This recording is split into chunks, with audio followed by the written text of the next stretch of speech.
The mothers of the two student pilots killed in the November 2016 flight school plane crash are reliving nights of anguish, anxiety, and anger following the publication of a 60-page report detailing a litany of regulatory and operations shortfalls that led to the tragedy. To compound the pain, they say they have been left with millions of dollars of debt just over 2 years after their sons, Danshuvar Gilmore, 19, and Ramone Forbes, 17, were killed when the Caribbean Aviation Training Centre-owned Cessna aircraft went down in Greenwich Town, seconds after takeoff from the Tins and Penn Aerodrome in Kingston. Flight instructor Jonathan Worden also died. "I am going full speed ahead," Danshuvar Gilmore told the Gleaner yesterday by telephone from her St. Anne home when asked whether she was contemplating legal action. According to the results of an investigation undertaken by the Jamaica Civil Aviation Authority (JCA), the engine of the Cessna aircraft, which lost power shortly after takeoff, was fitted with wrong and malfunctioning parts. It also details aviation rule breaches, poor oversight, inefficient accountability systems, and a weak emergency response protocol. Gilmore, an education officer, says her pain has been worsened by the arrogance of some stakeholders. "Somebody needs to answer to the families how it is that we are going to be redressed," she demanded.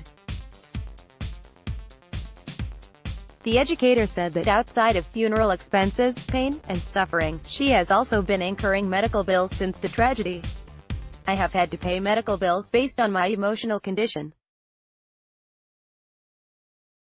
I have had to take leave from my work to deal with this situation because I could not remain in my home environment knowing that my child died the way he did.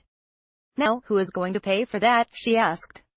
Ramone's mother, Jacqueline Forbes, who is a teacher, fought back emotions to detail her financial rut. "It is heartrending," Forbes said. "I tell you, it's hard on me because I have to be paying back loans that I borrowed to send Ramone to school." Forbes, too, demanded that someone be held accountable for the apparent negligence on the part of the JCAA and the flight training school. The Gleaner was not able to make contact with the authority's Director General, Nari William Singh, or flight school operator Captain Errol Stewart as their cell phones rang without answer yesterday. In the meantime, the parents said they are hoping that Transport Minister Robert Montague will reach out to them. The families of the victims last had audience with Montague last August in a heated meeting to review the findings of the crash report. However, Gilmore said that it did not end well as tempers flared and tears flowed. In the interim, the mothers are expecting that persons who failed to administer their duties will be brought to book. Speaking yesterday on Beyond the Headlines on RJR 94 FM, Jason Worden, the brother of Captain Jonathan Worden, also demanded accountability. "I feel as though someone has been sleeping on the job," Jason said. A day after the November 10, 2016, tragedy, a former student at the Caribbean Aviation Training Center, now living overseas, said he left the institution because of a number of safety issues that were being neglected by the school's management.